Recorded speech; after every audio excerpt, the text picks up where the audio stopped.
Hello दोस्तों, आज हम हमारे पिछले टॉपिक कंडक्शन और उसकी समस्या की चर्चा को आगे बढ़ाते हैं। कंडक्शन प्रॉब्लम को हमने 3 भागों में विभाजित किया था, जिसमें कार्डिक एक्सिस के बारे में हम हमारे पिछले सेक्शन 2A में चर्चा कर चुके हैं। इस भाग में हम हार्ड ब्लॉक के बारे में बात करेंगे और अगले आने वाले सेक्शन में हम बंडल ब्रांच ब्लॉक को समझेंगे। तो चलिए सेक्शन 2B हार्ड ब्लॉक से स्टार्ट करते हैं। इसमें हम सबसे पहले हार्ट के नॉर्मल कंडक्शन सिस्टम को समझेंगे। उसके बाद फर्स्ट डिग्री, सेकंड डिग्री और थर्ड डिग्री ये हार्ड ब्लॉक के बारे में बात करेंगे और आखिर में हार्ड ब्लॉक की कुछ ईसीजी पर एक्सरसाइज करेंगे। चूँकि ईसीजी हमारे शरीर पर बॉडी सरफेस पर इलेक्ट्रोड के माध्यम से हार्ट की इलेक्ट्रिकल एक्टिविटी को रिकॉर्ड करती है, इसलिए अगर कंडक्शन सिस्टम या हार्ट के वायरिंग सिस्टम में कहीं भी कोई डिले होती है या ब्लॉकेज होता है तो उसका आसानी से हमको ईसीजी में पता चल जाता है। अब सबसे पहले हम हार्ट के वायरिंग सिस्टम के बारे में बात करते हैं। Electrical depolarization normally SA node से स्टार्ट होता है। एसए नोड से स्टार्ट होकर वह 3 इंटरनोडल पाथवे के थ्रू एवी नोड तक आता है। Anterior internodal, middle internodal and posterior internodal एवं लेफ्ट एट्रियम तक वो बेकमैन पाथवे के थ्रू सप्लाई होता है। एवी नोड के बाद वह bundle of His and bundle branch and last में पुर्किंजे फाइबर के थ्रू होता हुआ वेंट्रिकल की मसल तक जाता है। अगर इस वायरिंग सिस्टम में कहीं भी डिले होगा या कहीं भी ब्लॉकेज होगा तो वह हमें ईसीजी पर आसानी से डिटेक्ट हो जाता है। अगर किसी ने हमारे पिछले वीडियो जिसमें बेसिक ईसीजी कार्डियक एक्सिस पर वीडियो नहीं देखे हैं तो नीचे डिस्क्रिप्शन में उनके लिंक दिए हैं।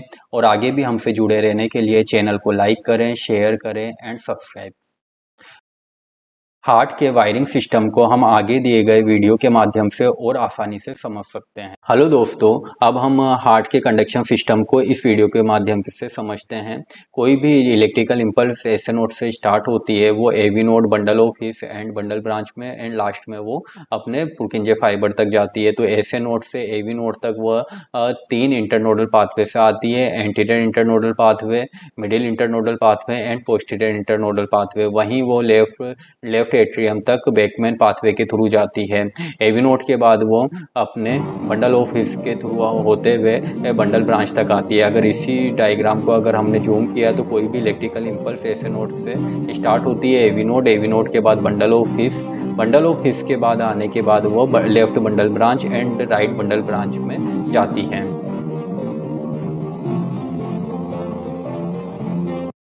कार्डियक एक्सिस को जिस तरह हमने एक स्लाइड में समराइज किया था, क्लिनिकल प्रैक्टिस में टाइम सेविंग के लिए हार्ट ब्लॉक को भी हमने इस एक स्लाइड में समराइज किया है। हार्ट की रिदम को हम रिदम स्ट्रिप में देखते हैं जो यूजुअली लीड टू या V1 होती है। पीआर इंटरवल को अगर हम समझते हैं तो पीआर इंटरवल पी वेव के स्टार्ट होने से क्यू वेव के स्टार्ट होने तक होता है।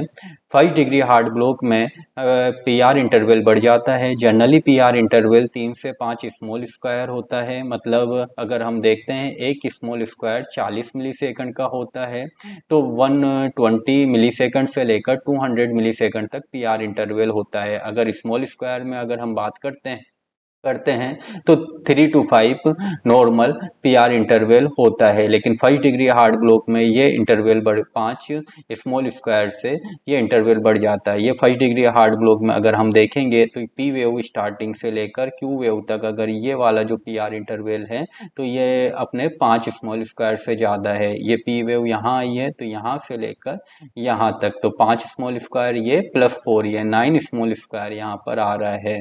तो फर्स्ट डिग्री हार्ट ब्लॉक में पीआर इंटरवल बढ़ा हुआ होगा। हर पी वेव के साथ एक क्यूआरएस कॉम्प्लेक्स अपने एसोसिएट होगा और कहीं भी ड्रॉप बीट या क्यूआरएस कॉम्प्लेक्स एब्सेंट नहीं होगा। सेकंड डिग्री हार्ट ब्लॉक में क्यूआरएस कॉम्प्लेक्स है इंटरमिटेंटली एब्सेंट होगा। जैसे यहाँ पर अगर हम देखते हैं प्लस अगर हम देखते हैं तो जो सेकंड डिग्री हार्ट ब्लॉक है उसको हमने 3 पार्ट में डिवाइड मोबिस टाइप 1, मोबिस टाइप 2 एंड 2:2, 3:2 और 4:2 सेकंड डिग्री हार्ड ब्लॉक। तो अगर मोबिस टाइप 1 की अगर हम बात करेंगे तो क्लिनिकल प्रैक्टिस में अपन को सबसे पहले देखने का ये है कि जो पीआर इंटरवल होता है मोबिस टाइप 1 में प्रोग्रेसिव पीआर इंटरवल की लेंथनिंग होती जाती है एंड सडन एक एट्रियल बीट होती है, वो एट्रियल बीट नॉन कंडक्टेड होती है, मतलब क्यूआरएस कॉम्प्लेक्स नहीं आता है। मोबिस टाइप 2 में पीआर इंटरवल तो नॉर्मल होता है, मतलब 3 to 5 स्मॉल स्क्वायर ही होगा, हर वेव में 3 से 5 स्मॉल स्क्वायर होगा, प्लस सडन से एक नॉन कंडक्टेड वेव आई गई। 2:2, 3:2 या 4:2 ब्लॉक में alternate conducted and non conducted wave आएगी। अगर कंडक्टेड वेव जैसे ये पी वेव है, इसके बाद ये कंडक्शन हुआ है, अगली पी वेव ये वाली पी वेव है, इसका कंडक्शन नहीं हुआ है, तो कंडक्टेड वेव के बाद नॉन कंडक्टेड वेव 2, 3, 4 तक हो सकती है। उसी बेसिस पर हम इसको 2:1 ब्लॉक, 3:1 ब्लॉक या 4:1 ब्लॉक बोलते हैं। तो सेकंड डिग्री हार्ड ब्लॉक निकालने का सबसे इजी तरीका है, फर्स्ट थिंग हमको देखना है ड्रॉप बीट है क्या। अगर ड्रॉप बीट है तो ड्रॉप बीट के आगे वाले पीआर इंटरवल को देखेंगे। अगर पीआर इंटरवल आगे वाले का ज़्यादा है और पीछे वाले का शॉर्ट पीआर इंटरवल है तो वो मोबिस टाइप 1। ड्रॉप बीट के आगे वाला पीआर इंटरवल एंड पीछे ड्रॉप बीट के पीछे वाला अगर पीआर इंटरवल सेम है तो वो सेकंड डिग्री या मोबिस type 2 second degree hard block. और सेकंड 2:1, 3:1 या 4:1 में जैसे यहाँ देखेंगे तो एक कंडक्टेड वेव है, ये पी वेव है, ये दूसरी पी वेव है, उसके बाद क्यूआरएस कॉम्प्लेक्स नहीं आया तो ये 2:1 ब्लॉक हो गया। ऐसे अगर एक नॉन कंडक्टेड पी वेव यहाँ और आ जाती तो 3:1, यहाँ होती तो 4:1 है। अब हम बात करते हैं थर्ड डिग्री हार्ड ब्लॉक के बारे में। सेकंड डिग्री हार्ड ब्लॉक में जो कंडक्शन होता है इंटरमिटेंटली ब्लॉक होता है, जब तक कि थर्ड डिग्री हार्ड ब्लॉक में एट्रिया से वेंट्रिकल तक कंडक्शन ही नहीं हो पाता, जिसकी वजह से वेंट्रिकल उसकी रिदम से कॉन्ट्रैक्ट करते हैं एवं एट्रिया उसकी रिदम से कॉन्ट्रैक्ट करता है। तो पी एंड क्यूआरएस कॉम्प्लेक्स में कोई भी रिलेशन नहीं होता। अगर हम इस डायग्राम में देखते हैं तो ये पी वेव है, ये P wave, next P wave अगर हम बात करते हैं तो नेक्स्ट पी वेव अपनी यहाँ आ रही है, ये यहाँ है पी वेव। तो अगर हम बात करेंगे 1 2 3 लगभग 4, 1 2 3 4, 1 2 3 4 मतलब 4 पे अपने ये आ रही है। तो एट्रिया का अगर हमने रेट जो हमारे सेक्शन फर्स्ट में हमने देखी थी तो रेट कितनी हो गई एट्रिया की 300 और बीच में कितना है 4 लार्ज स्क्वायर आ रहे तो 75 से तो अपना एट्रिया बीट आ रहा है। वहीं अगर वेंट्रिकल की भी बात करते हैं, ये वेंट्रिकल क्यूआरएस कॉम्प्लेक्स है, तो दो आर वेव के बीच का अगर हम देखेंगे कितने लार्ज स्क्वायर आ रहे तो 1 2 3 4 5 6 7 और लगभग 8 आ रहे। तो 300 डिवाइडेड बाय अगर हम 8 करते हैं तो अपना 3 और यहाँ पर तो 37 38 के लगभग अपने यहाँ पे क्यूआरएस कॉम्प्लेक्स अपने बीट है। तो कंप्लीट हार्ड ब्लॉक को अगर देखेंगे तो यहाँ पे एट्रिया और वेंट्रिकल के बीच में कोई भी कंडक्शन नहीं होगा। अगर वापस समराइज करें तो फर्स्ट डिग्री हार्ड ब्लॉक में पीआर इंटरवल कांस्टेंट बढ़ा हुआ होगा एंड हर पी वेव के बाद में क्यूआरएस कॉम्प्लेक्स होगा। सेकंड डिग्री हार्ड ब्लॉक की अगर बात करें तो सेकंड डिग्री हार्ड ब्लॉक में इंटरमिटेंटली कंडक्टेड वेव तो होगी, लेकिन नॉन कंडक्टेड जो वेव है वो इंटरमिटेंटली होगी, जब तक कि थर्ड डिग्री हार्ड ब्लॉक में कोई भी कंडक्शन एट्रिया एंड वेंट्रिकल के बीच में नहीं होगा। अब अगर हम थोड़ा सा कोलाब्रेशन करते हैं तो फर्स्ट डिग्री हार्ड ब्लॉक में डिपोलराइजेशन एसए नोड से स्टार्ट होगा एवं वेंट्रिकल तक जाएगा, लेकिन एसए नोड और एवी नोड के बीच में किसी कारण से कंडक्शन डिले होगा। ये डिले कंडक्शन हमें ईसीजी में प्रोलॉन्ग पीआर इंटरवल के रूप में दिखाई देगा। Normal PR interval 3 to 5 small square होता है, लेकिन फर्स्ट डिग्री हार्ड ब्लॉक में ये 5 स्मॉल स्क्वायर से ज़्यादा दिखाई देगा। अगर हम ईसीजी में बात करते हैं तो पीआर इंटरवल पी वेव के स्टार्ट होने से क्यूआरएस कॉम्प्लेक्स के स्टार्ट होने तक होता है। अगर इसी सेक्शन को अगर हम लार्ज करते हैं तो ये पी वेव के स्टार्ट होने से लेकर क्यूआरएस के स्टार्ट होने तक ये वाला पीआर इंटरवल है। अगर हम काउंट करते हैं इसको 1 2 3 4 5 6 7 8 9, तो 9 और एक स्मॉल स्क्वायर होता है 40 मिली सेकंड का, तो ये 360 मिली सेकंड का, जब तक कि नॉर्मल जो पीआर इंटरवल होता है वो 200 मिली सेकंड होता है। ये पीआर इंटरवल बढ़ावा तो होगा, प्लस हर वेव में ये पी आर इंटरवल कांस्टेंट बढ़ा हुआ होगा और हर पी वेव के बाद एक क्यू आर एस कॉम्प्लेक्स हमको दिखाई देगा। ये पी वेव के बाद Q R S, P wave के बाद क्यू आर एस, पी के बाद क्यू आर एक्स, हमको हर एक पी वेव के बाद एक क्यू आर एक्स कॉम्प्लेक्स दिखाई देगा। First degree heart block generally atria की मसल में कुछ प्रॉब्लम आने की वजह से होती है। अगर हम बात करें तो इसमें फर्स्ट डिग्री हार्ट ब्लॉक में जो मेनली प्रॉब्लम लाई करती है वो एस ए नोड और ए वी नोड के बीच में प्रॉब्लम लाई करती है। सेकंड डिग्री हार्ट ब्लॉक में इंटरमिटेंटली जो एक्साइटेशन प्रोसेस होता है वो एवी नोट या बंडल ऑफ हिस के थ्रू वेंट्रिकल तक नहीं जा पाता। तो सेकंड डिग्री हार्ट ब्लॉक में इंटरमिटेंटली नहीं जा पाता है, जब तक कि थर्ड डिग्री हार्ट ब्लॉक में वो बिल्कुल भी नहीं जा पाता है। सेकंड डिग्री हार्ट ब्लॉक को हमने फर्दर थ्री पार्ट्स में डिवाइड किया है। मोबिस टाइप 1 या वैंकोबैक फिनोमिना, इसमें पीआर जो इंटरवल है, इस पीआर इंटरवल की प्रोग्रेसिव लेंथनिंग होती रहती है एंड सडन एक नॉन कंडक्शन वेव आती है। जैसे पीआर इंटरवल अगर हम यहाँ देखेंगे तो 260 मिलीसेकंड का है, 280 एंड 320 एंड सडन अगर हम बात करते हैं तो एक नॉन कंडक्शन वेव आती है। इसके बाद अगर वापस हम पीआर इंटरवल देखते हैं तो वो वापस 260 मिलीसेकंड का 280, मतलब जो नॉन कंडक्टेड वेव है उससे पहले का पीआर इंटरवल लेंदी होगा, जब तक कि उसके जस्ट बाद वाला पीआर इंटरवल है वो शॉर्ट होगा और फर्दर इसी साइकिल का रिपीटेशन होगा। मोबिस टाइप 2 में पीआर इंटरवल कांस्टेंट होता है एंड कांस्टेंट वो नॉर्मल भी होता है। नॉर्मल मतलब 3 to 5 सेकंड ही होगा। तो अगर हम ये नॉन कंडक्टेड वेव की बात करें तो इससे पहले का पीआर इंटरवल एंड बाद का पीआर इंटरवल इक्वल होगा, कांस्टेंट होगा एंड नॉर्मल ड्यूरेशन का होगा। तो मोबिस टाइप 1 एंड टाइप 2 में अपन को डिफ्रेंशिएट करने के लिए है कि जो भी मिक्स्ड बीट है उससे पहले का अगर पीआर इंटरवल ज़्यादा है एंड बाद वाला कम है तो मोबिस टाइप 1, अगर वो पीआर इंटरवल पहले का एंड बाद का इक्वल है एवं नॉर्मल ड्यूरेशन का है तो उसको हम मोबिस टाइप 2 बोलते हैं। अगर हम आप बात करते हैं 2:1, 3:1 या 4:1 सेकंड डिग्री हार्ट ब्लॉक की, तो इसमें अल्टरनेट कंडक्टेड और नॉन कंडक्टेड वेव होगी या एक कंडक्टेड वेव के बाद 2 या 3 या 4 अगर अपने नॉन कंडक्टेड वेव भी हो सकती है। इसमें ध्यान देने वाली ये बात है कि कभी कभी जो पी वेव है वो टी वेव के ऊपर आ जाती है, जिससे कि टी वेव का डिस्टोर्शन भी हो सकता है। अगर हम यहाँ बात करते हैं तो ये पी वेव है, इसके बाद ये 1 2 3 ये पी वेव है, इसके बाद भी अगर हम बात करेंगे ये 1 2 3 ये 3 पे है ना, फिर ये पी वेव यहाँ है, पी वेव यहाँ है, यहाँ है, यहाँ है। तो अगर हम इसकी सबकी ड्यूरेशन निकालेंगे पी वेव की तो वो लगभग अपने 3 लार्ज स्क्वायर आएगा, मतलब इस वाली पी वेव में कोई भी इरेगुलरिटी नहीं आएगी। यहीं जैसे हम बात करते हैं तो ये पी वेव है, ये नॉर्मल टी वेव है और ये हल्का सा जो अपन को बल्ज दिख रहा है ये पी वेव इसमें आ गई है। इसके बाद बात करेंगे ये पी वेव आ गई, ये पी वेव, टी वेव का डिस्टोर्शन यहाँ हुआ। तो अगर यहाँ पे भी हम पी वेव के बीच की ड्यूरेशन देखेंगे तो वो पी वेव के बीच की ड्यूरेशन नॉर्मल होगी, लेकिन यहाँ पर पी वेव एक क्यू आर एस कॉम्प्लेक्स पे अगर निकालते हैं, जैसे इस क्यू आर एस कॉम्प्लेक्स की बात करते हैं तो इस क्यू आर एस कॉम्प्लेक्स के लिए पी वेव कितनी है, एक फर्स्ट एंड सेकंड, तो ये हो गया 2:1 ब्लॉक। अगर यहीं पे अगर ये एक क्यू आर एस कॉम्प्लेक्स के लिए 3 पी वेव होती तो वो हो गया 3:1 ब्लॉक। सेकंड डिग्री जो हार्ट ब्लॉक था उसमें कंडक्शन इंटरमिटेंटली ब्लॉक हो रहा था, जब तक कि थर्ड डिग्री हार्ट ब्लॉक में जो कंडक्शन होता है वो कंडक्शन बिल्कुल भी नहीं हो पाता। तो एट्रिया जो है उसकी रिदम से अपने कॉन्ट्रैक्ट करते हैं, जब तक कि वेंट्रिकल उसकी रिदम से अपने कॉन्ट्रैक्ट करते हैं। एट्रिया एंड वेंट्रिकल के कॉन्ट्रैक्शन या डिपोलराइजेशन में कोई भी रिलेशनशिप नहीं रहता है।